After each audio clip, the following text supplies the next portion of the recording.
just showing in the previous slides what Google did last year. I'll just go back really quick just for those who may have missed that slide. But basically, Google was shrinking down the local results that showed up so that instead of showing 7, they're now showing 3 business listings. And so obviously we're trying to track like how this impacted the businesses that we work with and if it had a negative or positive impact. And kind of the main thing that we found is most clients did see a decrease in what we call impressions. So obviously, since there is less space on the page, there are going to be less searches or people, I guess, that would see the average business. So that was one thing we kind of noticed. But one of the things that was also interesting is that the number of clicks that happened on the listing didn't actually decline.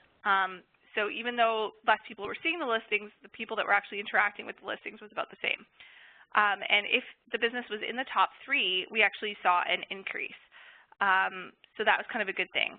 This is kind of an example piece of data that we saw, which before this one business had 12,351 impressions in an average 30-day period, but only 137 people clicked to their website. After, obviously, you see a big decline in the number of impressions to 7,251, but the clicks actually increased. And this kind of makes sense because obviously with less results on the page, you're going to have a higher click-through rate since you have less competition. So that's why we saw the number of clicks increase. Another kind of major change was just the way that things were formatted were a little different. So as you'll kind of see here, the listing beforehand is what's on the left-hand side. That's what it used to show up as on Google. So you'd have the reviews, you'd have the business name, and then you'd have a link to the Google Plus page. Now it's a bit different. Depending on the search, sometimes you'll see the reviews and sometimes you won't. Google shows a lot more details as far as the business hours are listed. Obviously, you see the phone number and what category the business is. So you'll see the word orthodontist. And then the website and directions are off to the right-hand side. They also removed their standard ABC pins, which was a bit of a kind of design change. And obviously, adding the hours of operation makes it more important for businesses to make sure that their hours are correct on Google. We've seen a lot more of that lately. Also, this was another kind of major change for branded terms. We found that the way that they're displayed on Google is different. So I've got on the left-hand side a branded search, so like a search for State Farm, for example, versus a search for auto insurance. When you search for auto insurance, you'll notice that there's no ABC on the left, and you'll notice that the review stars are there and the review count is there. So you'll see like Gilman Insurance Problem Solvers, you've got their 51 reviews, and it shows that their average review rating is 4.9. On the left-hand side, however, all these State Farm agents that have reviews, you don't actually see the review counts anywhere or their gold stars. You also see the ABC pin there instead. So it's slightly different as far as how they appear, main thing being that the reviews are missing when people search for branded searches. Personally, I didn't kind of like that change, but that's definitely one of the things that we noticed Google did. And then also they added photos for some industries. This definitely wasn't for the insurance industry, unfortunately, but for some of the more visual industries like DJs or campgrounds, we see that you actually get photos of the business in the search results, which is kind of nice. So kind of going into the major changes for 2016, what we've seen so far. In February, this is a big one. A lot of our clients kind of noticed this, but Google actually removed the right-hand side ads. So before, you do a search on Google and you see down that right-hand side column all those ads that show up, they are literally no longer there. So now instead you get this like blank right-hand side. So this obviously made the ad space a bit more competitive in the sense that Google is showing less ads on the page, but they also added a 4th position above the organic results on the left. So if you look on the left side, you'll see there's only 3 ads, whereas on the right there's 4. So that was kind of major.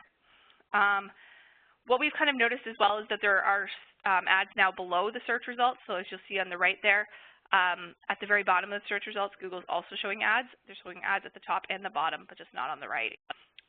We saw that the ad that has a position number 4 saw a definite increase in the click-through rate. So that position is now doing way better than it used to do when they were on the right-hand side. But we are finding that anyone that's positions 5 or less obviously would have a negative impact on. So it's definitely motivated our team to spend more time kind of focusing on trying to make sure listings are in the top 4. More competition basically just means that we have to monitor more. What we kind of saw was, you know, if the average position for an ad dropped to around 3.6 or lower, we actually saw a decrease in click-through rate for the accounts. The number of people that were clicking on it was much less. So once we got the ad back up to like the 1st or 2nd position, the click-through rate went way up. So typical, I mean, it makes sense.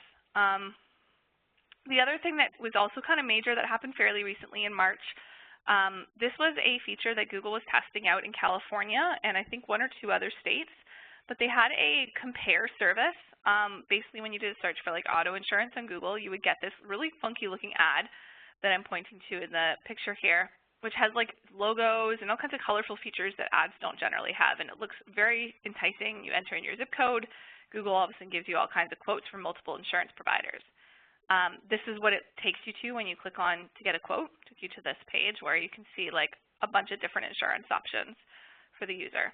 The problem with it is a lot of the big carriers, including State Farm, Geico, Allstate, and Progressive, did not participate. They were actually really annoyed about this because it did cut out the broker and the agent kind of out of the picture.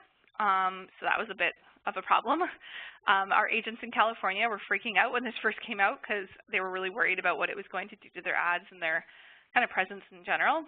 So the good news is that Google did actually get rid of it. So it's no longer there. It's not going to be expanding to any other states, so no need for concern.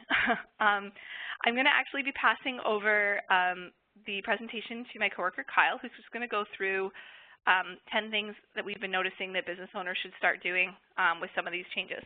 So I'll hand this to you, Kyle.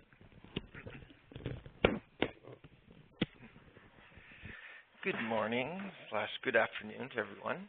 So yeah, like Joy said, I'm going to be going over the 10 things that business owners should be doing now. Number 1, the description box. This description does not need to be long. It shows up nowhere, and unless you're actually signed into a Google Plus account, you can't see it. So there's no really reason to have a long description at all. In another note here, we don't want to be listing cities or services in these description boxes. Since it doesn't really show up anywhere, it doesn't really have that much of an effect, including marketing slogans. So, like I just said, business description. It doesn't show up anywhere. Customers aren't even actually able to see it unless they're signed into their Google Plus account. So that means it really has little to no impact on ranking. Google can still possibly see some things that you add in it, but it's not proven. So for example, here we have a search result. On the right here, you can see that the local knowledge panel doesn't even list the description at all. So that's just kind of feeding off what I was just saying there. Number 2, this description box should be used to cover things that, for example, aren't covered in the categories. And a good example of this is insurance, because we don't have that specific insurance category for some of the different insurance services you offer. So this is a great spot to be including stuff like that. For example, here, commercial insurance. This is a great thing to be putting in your description box because it's actually not offered in the category drop-down boxes. And anything else like, for instance, if you have cheaper rates than any of your competition, or if you actually have 24/7 phone support, this is a great area to advertise that. Number 3, don't stress about negative reviews. It's going to happen. The best thing you can do is to prepare yourself for it to happen. Like this picture says here, it can't be that bad. So I'm going to continue on with that in a second. Getting reviews is not optional. You can never have too many reviews on a listing. You may have 1,000 reviews. It doesn't necessarily mean you're going to rank first, but it does enhance that chance of a potential lead or customer actually clicking on your listing. So I always tell clients, get more reviews, get them. You can never have too many.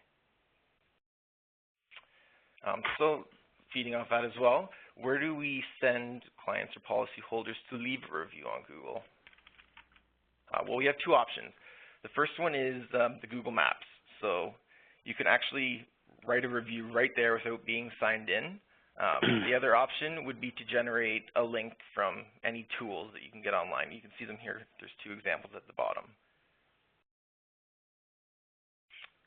Okay, number 5, all negative reviews should be appropriately responded to. Like I was previously saying, negative reviews are going to happen. It's just how you deal with them and you prepare for them. So there's 2 examples here. One is obviously not the right response you want to hear. The other one is something that would be encouraged. So we have 3 rules here. You don't want to be defensive in your response. You don't want to ignore it. And you obviously want to try to resolve or fix the issue in the calmest way possible, I guess. Number 6, invest a few dollars into reputation management. This is kind of like our tool Review Me, our product Review Me, sorry. It allows you to see all the different areas across the web that people are leaving these responses and reviews, and it allows you to see where you can fix certain areas of your business. It's highly recommended because then you can see which directories or which listings are having these higher reviews being left, and it allows you to address them because you can't respond to reviews if you don't know where they are or if you can't find them. Number 7, take more photos. So Google hates logos, and you can never have too many photos on your site, on your listing, sorry. That can be anything from interior photos, exterior photos, team photos, product photos. The one main one I like to have is exterior photos because personally as like a customer, if I'm going to visit a business, I like to have a sense of what that business looks from on the outside before I'm driving to it, just in case, so I can keep my eyes open to it, really. Number 8, rethink your hours of operation. Now, any call tracking test I've seen shows it's extremely unlikely that a new lead or prospect will leave a voicemail if you don't pick up the phone. So if they're not already a client or a customer, the likely chance of them leaving a voicemail on your phone is very slim. Usually it's clients that leave voicemails and reasons to get back to them. So tools are out there that allow you to see when clients are calling you, what days of the week, which hours. You can actually see it from inside your Google My Business listing.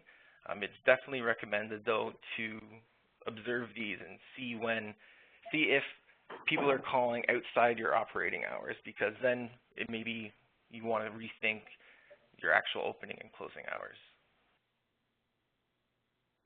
Okay, so here I have 2 examples.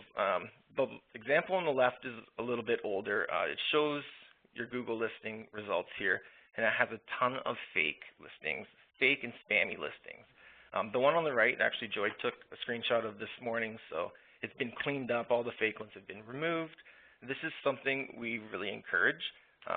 We want you guys to tell us if you have a competitor out there that has an incorrect listing, and that could be anything from a business title that is stuffed with keywords, like if they have a business name and it says, you know, commercial insurance or auto insurance, and then it has their location. That's not within guidelines, so we can report that. If there's any listings out there that are fake, if there are any that say they're open 24 hours a day and they're actually not, even if they have multiple listings, this can all be brought up to us and we can address this. So, for instance, if there's 4 listings ahead of you that aren't actually businesses, we can get those addressed, and hopefully you move up 4 spots in that map pack. So it's really encouraged that you bring up anything that you see that looks suspicious or out of the ordinary.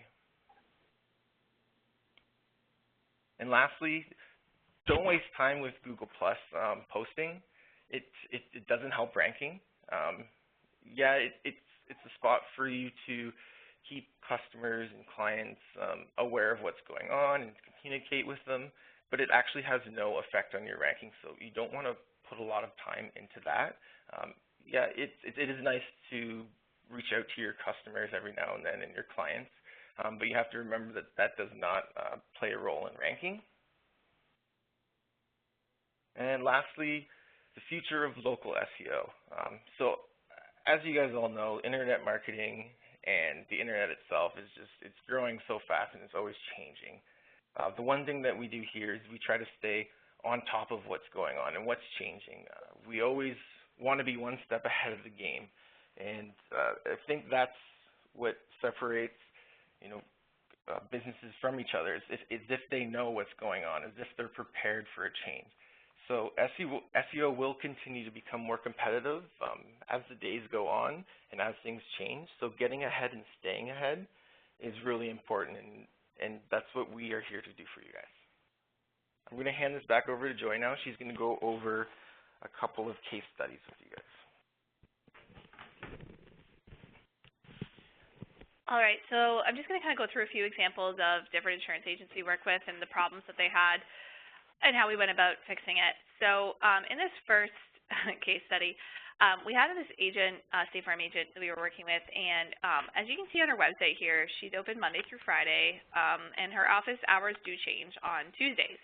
So on Tuesdays, it looks like she's open just a little bit later than the other days, but she is open on Tuesdays. And what we kept finding that Google was doing is Google kept automatically updating her listing. So it wasn't us going in there and changing anything, but Google will actually automatically update stuff all the time based on data they find around the web. So they kept going in and marking that she was closed on Tuesday, which was really frustrating. She's not closed on Tuesday. And we kind of looked through the change history on Google, and you'll see like this kind of almost schizophrenic thing going on where they have her open and then she's closed and then she's reopened, then she's closed, and like they kept changing and updating her business hours, and it was very frustrating. So one of the things that we were trying to figure out is, okay, Google obviously doesn't just get data from business owners. Whatever you put in Google My Business dashboard does not mean that's necessarily what Google's going to publish. If you tell them your phone number is one thing, but every other source tells Google it's something different, you're most likely going to have your data overwritten, because Google obviously looks at several different sources. So we were trying to figure out, which source Google was getting this data from so we could clean it up. So when we were kind of looking around, we were looking at different business directories and data providers, and we found this one, and lo and behold, it lists her as closed on Tuesdays. So we're like, okay, we definitely need to make sure that's fixed. Then we find on Foursquare, another business directory, same thing. It lists her as closed on Tuesdays. We checked Super Pages. Super Pages also had her closed on Tuesdays, but she's not. So when we were kind of going back and forth, we were thinking that these directories were actually the problem, but Google got back to us and told us that actually it was the website that was causing the problem. So the crazy thing is that Google's robot apparently cannot tell the difference between Tuesdays and Tuesdays with an apostrophe S. Literally, they were looking for the word Tuesday, but because they couldn't find it because she listed the apostrophe S, they were listing her as closed. And because they were reading her office hours Monday, Wednesday, Thursday, Friday, because the word Tuesday was missing there, that was also confusing them. So this kind of was very interesting, but the biggest thing we needed to obviously have her do and fix was the way that the office hours were formatted on her website, which kind of obviously led us to conclude that the website is clearly the most authoritative place that people will look. So if you have something wrong on your website, it's very often going to also be wrong on Google. And if we had just updated all the directory listings, that wouldn't have necessarily fixed the problem, since it would have still been wrong on the website. So we want to make sure, obviously, that people don't leave or use unnecessary punctuation marks, but we would still go ahead and check all the major data providers to make sure that they are correct as well. For the second case study, this was a Allstate agent that we worked with who had multiple offices, and they had so many different listings for each of their offices, most of which were incorrect. They had different business names, as you can see here, like Peninsula Insurance Services versus Allstate Insurance. They had Highlands Insurance Agencies, like all these different names. This is what we call a bit of a duplicate in the listing nightmare. Definitely not good for ranking. So one of the negative ranking factors that exists is that if you have the presence of multiple listings with the same phone number, it can really hurt your ranking on Google. So what we had our team do is obviously clean up all the duplicates, consolidate them so that they only had one listing for each location that was correct. And this is what we saw as a result. They had a huge increase in traffic. So you'll see their impressions went up 52%, 78% for this office, 81% for that office, 92% for this office, et cetera. Like, that just shows you kind of the impact that cleaning that stuff up can have. So I'm just going to remind everyone, if you guys could just please mute your phones There's a few people that have not muted their phones, and if I could ask you guys to do that, that would be great. Third case study that I'm going to look into is very similar to that one, where we had an all-state agent again who took over a few other agencies that used to have other agents in them. So Google has this phone number ending in 4872 that you can see here, and they've got 3 different listings for it. They've got one called Otis Jones, one called Derek Lawlin, and then this other one called Callie O'Donnell. So whenever Google sees this information, they're trying to figure out who actually owns this phone number. Like, is it Derek? Is it Otis? You know, what information should you actually list on Google? That is a problem that we run into all the time. So it kind of looks like this is the way Google looks at it. So if they've got like 50 sources that are saying, okay, this name, address, and phone number combination is correct, and then another 35 sources that's saying it's this one, and then another 20 sources that's saying it's this one, clearly they're going to kind of go with one that's weighted the highest. But in reality, what you want is you want all these sources to say the same thing, because then it increases your ranking power. Kind of considering it's like you had a basket of oranges, and you know it's better to have one heavy basket of oranges with all these ranking signals in them than have like a bunch of baskets that are half empty. So the solution obviously is that we had to remove the directory listings for the old agents that had no longer worked with Allstate. And then we had to also make sure that there's lots of good listings out there for Callie that were optimized. And obviously the end result is that Google does know that it's her phone number. When you put it into Google, it pulls her listing. When you search the old agent's name, it actually pulls Callie's listing instead. That is exactly what we want to happen. We want to make sure Google's job is easy. They shouldn't be wondering what information is correct. You should be able to tell them exactly what's correct, not let them guess at it. With this one, this was a bit of a more complex one, but back last year when there used to be 7 results, we had this weird trend that we were showing, and this agent would go from showing as number 4 to not showing on the page at all. And when we kind of looked into it, looking at the screenshots of the different search results, we found out that he was in position number 4. And when Google decided to shrink it down to 3, it made him disappear altogether. So you'll see there he's the 4th listing on the right side, but obviously not listed at all on the left because there was only 3 listings. So obviously nowadays you need to be in the top 3, which he is now. He's 2nd. So we were able to kind of combat that. One of the things that we did to help this is there was a study done by SIM Partners, and it showed that the optimal number of cities that you actually want to list on your website is 3. So we often see agents when like people ask, you know, how many areas they service, they list like every single area possible, you know, like this long list of cities, like this example here. What the study actually found is anything more or less than 3 resulted in a slightly lower position. So you don't actually want to list millions of cities on your website. It can actually have a negative impact. The other thing we noticed was, you know, this particular agent had multiple offices, and unfortunately they kind of mismatched which Facebook page they were linking on the website. So for his address in Montebello, for example, I think it was linking to his Montclair office when you click on Facebook. So that's more of a mismatched signal to Google. You want to make sure that they have the correct name, address, and phone number for each location. So that was something we had him correct.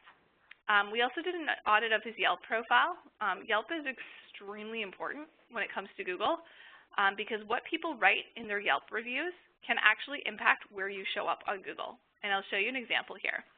So you've got this Belinda lady who decided to review this insurance office, and she wrote down that they have a family-friendly environment.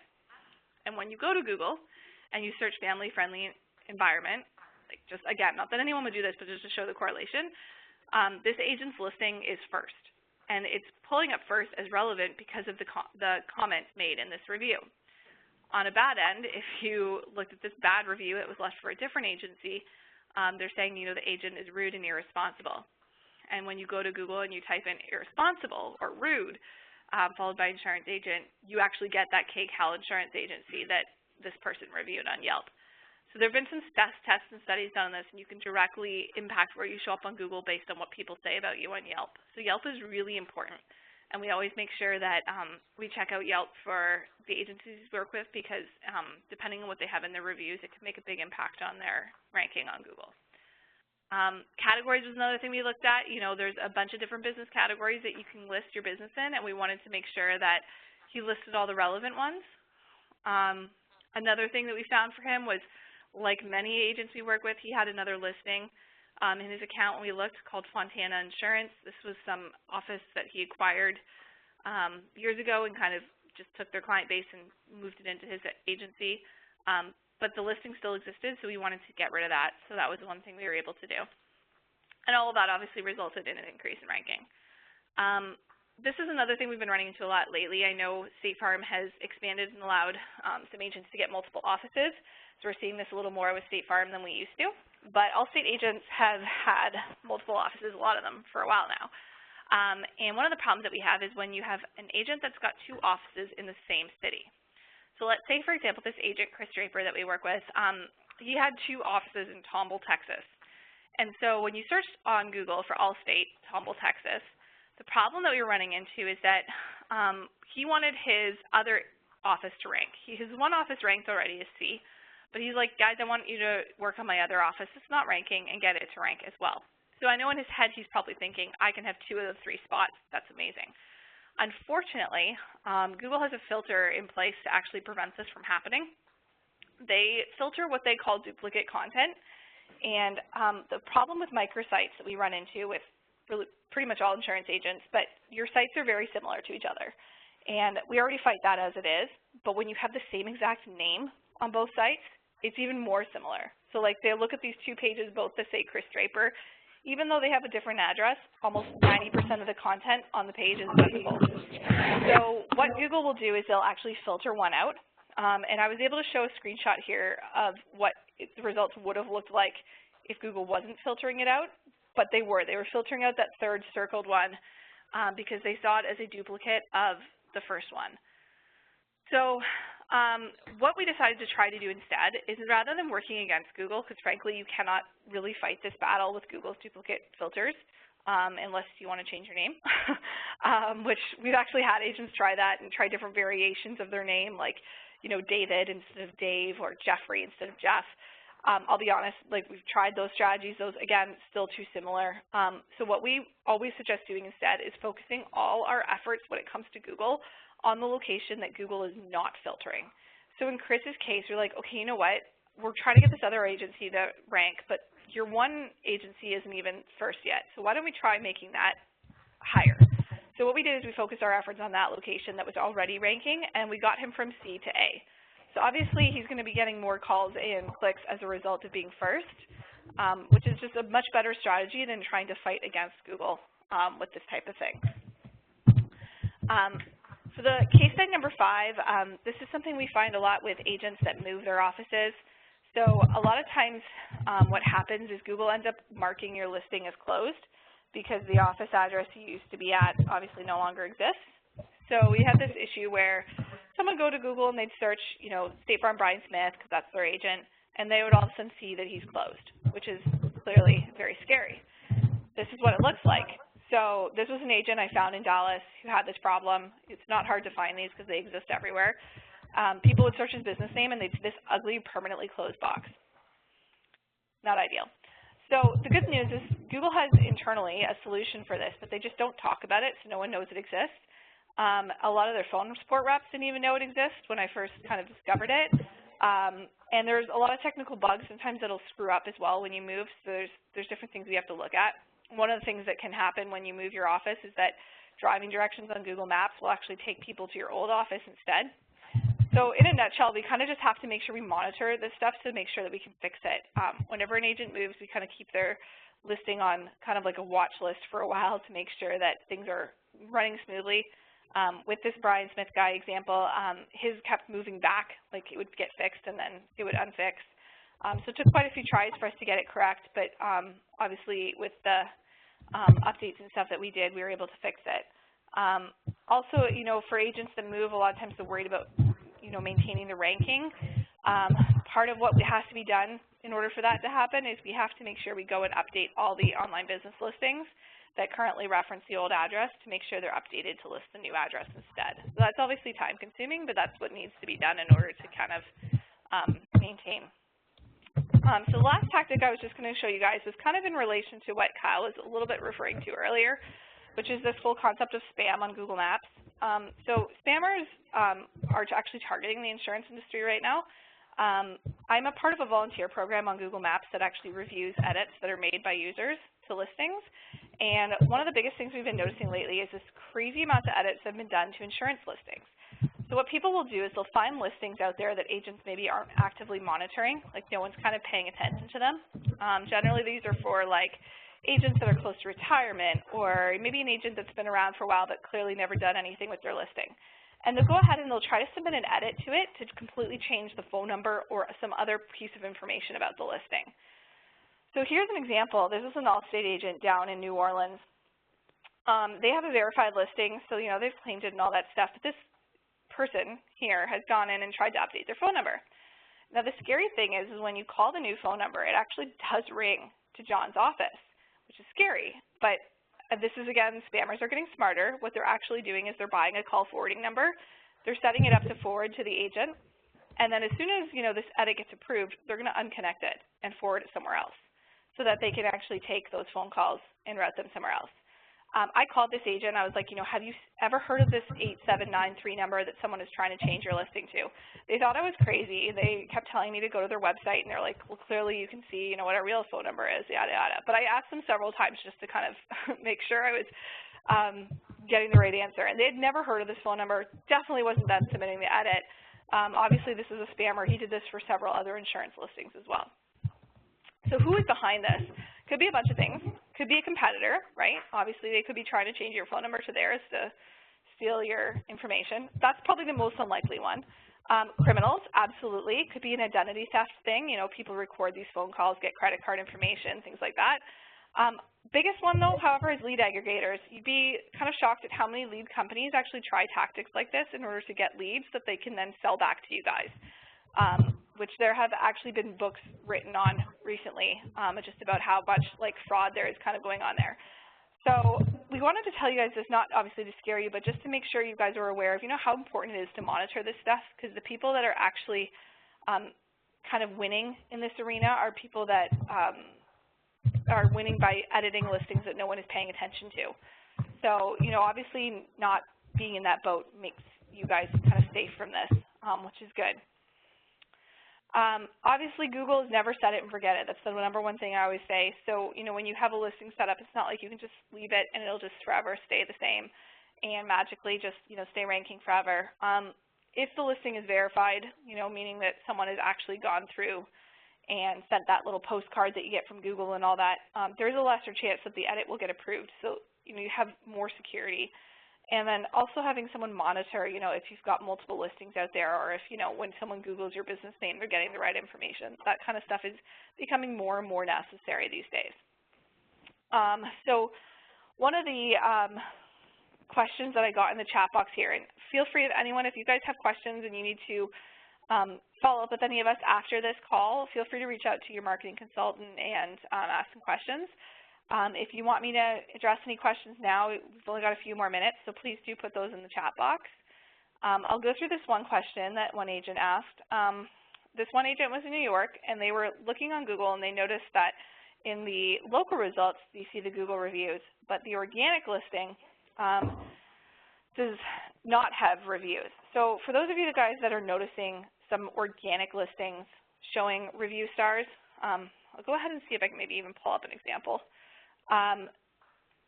Give me 1 second, I'll just pull this here.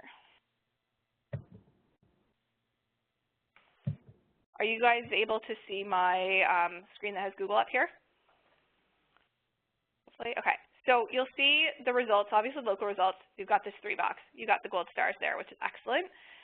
However, when you scroll down, you will notice that some of these are organic results have these stars as well. So if you work for State Farm, unfortunately this is not something that you can actually get without State Farm doing something about it. There is a way that you can get these on your pages. Allstate is working with a provider that kind of offers this service. It's really cool. We do it for a lot of clients outside the insurance industry where we have access to edit their website. But it is basically a coding feature that you have to put on your website. In order to get it, you actually have to have reviews listed on your website that have this code on them. So like, for example, on this nationwide office, you'll see that we've got the reviews here, and you can actually click and you can see the reviews on their actual website. So they're listed there. So there is a system that Allstate is using that does this. Nationwide apparently is using it as well. It's really cool. I mean, frankly, if I worked for State Farm, I would be pushing corporate on this to try and get something similar. But in order to kind of get that feature, it is something that would have to be done to the actual website itself. So unfortunately, not something that an agent can get without editing their website. So I'm going to go ahead and wrap this up. And again, if anyone has any questions after, feel free to reach out. My email is joy@imprezziomarketing.com if you have anything directly that you'd like to send to me. Otherwise, feel free just to send it to your marketing consultant, and obviously they'll get back to you with any questions. Thanks, everyone, for joining us today, and have a great rest of your day.